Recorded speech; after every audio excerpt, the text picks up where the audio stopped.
Cooker chutney ಕ್ವಿಕ್ಕಾಗಿ, ಈಸಿಯಾಗಿ, ಟೇಸ್ಟಿಯಾಗಿ ಹಾಗೆ ಡಿಫ್ರೆಂಟ್ ಆಗಿರುವಂಥ ಈ ಕುಕ್ಕರ್ ಚಟ್ನಿ ಇವತ್ತು ಹೇಗೆ ಮಾಡೋದು ಅಂತ ನೋಡ್ಕೊಂಬರೋಣ. ಇದು ರೊಟ್ಟಿಗೆ, ಚಪಾತಿಗೆ, ದೋಸೆಗೆ, ಇಡ್ಲಿಗೆ ಎಲ್ಲದಕ್ಕೂ ಬೆಸ್ಟ್ ಕಾಂಬಿನೇಷನ್. ಮೊದಲನೇದಾಗಿ ಕುಕ್ಕರಲ್ಲಿ 2 ಟೊಮೆಟೊ, 1 ಈರುಳ್ಳಿ ಹಾಗೆ 1 ಕ್ಯಾರೆಟ್ನ ಸಿಪ್ಪೆ ತೆಗೆದು ಈ ರೀತಿ ರೌಂಡಾಗಿ ಕಟ್ ಮಾಡ್ಕೊಂಡಿದ್ದೀನಿ. ಚಳಿಗಾಲದಲ್ಲಿ ಈ ರೀತಿ ಕೆಂಪು ಕ್ಯಾರೆಟ್ ಸಿಗುತ್ತಲ್ಲ ಅದನ್ನು ಉಪಯೋಗಿಸ್ಕೊಂಡಿದ್ದೀನಿ.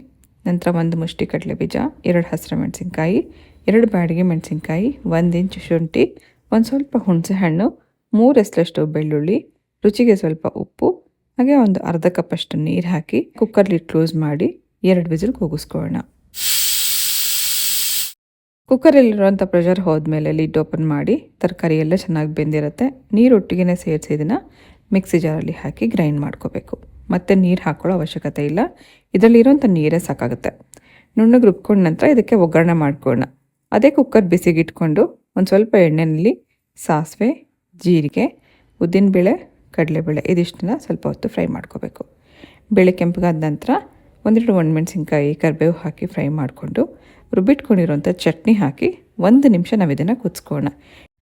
ಕನ್ಸಿಸ್ಟೆನ್ಸಿ ಫಸ್ಟ್ ಚೆಕ್ ಮಾಡ್ಕೋಬೇಕು. ನಿಮ್ಗೇನಾದ್ರು ಇದೇ ಕನ್ಸಿಸ್ಟೆನ್ಸಿ ಸಾಕು, ಈ ರೀತಿ ಗಟ್ಟಿಯಾಗಿರಬೇಕು ಅಂದರೆ ಇವಾಗಲೇ ನೀವು ಸ್ಟವ್ ಆಫ್ ಮಾಡ್ಕೋಬೋದು. ಇನ್ನು ಸ್ವಲ್ಪ ತೆಳ್ಳಗಿರಬೇಕು, ಅನ್ನಕ್ಕೆ ಅಥವಾ ದೋಸೆ ಇಡ್ಲಿಗೆಲ್ಲ ಸ್ವಲ್ಪ ನೀರು ಥರ ಇರಬೇಕು ಅಂತನವ್ರು ಮಾತ್ರ ಇದಕ್ಕೆ ಒಂದು ಸ್ವಲ್ಪ ನೀರು ಹಾಕಿ 1 ನಿಮಿಷ ಕುದಿಸ್ಕೊಂಡ್ರೆ ಆಯಿತು.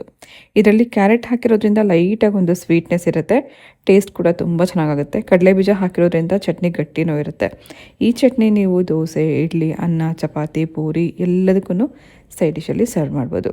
ಖಂಡಿತ ಕುಕ್ಕರಲ್ಲಿ ಈ ರೀತಿ ಒಂದು ಸತಿ ಚಟ್ನಿ ಟ್ರೈ ಮಾಡಿ, ತುಂಬ ಚೆನ್ನಾಗಾಗುತ್ತೆ. ಕ್ವಿಕ್ಕಾಗೂ ಮಾಡ್ಬೋದು ಹಾಗೆ ರುಚಿಯಾಗೂ ಇರುತ್ತೆ. ಒಂದು ಸತಿ ಟ್ರೈ ಮಾಡಿ ನೋಡಿ.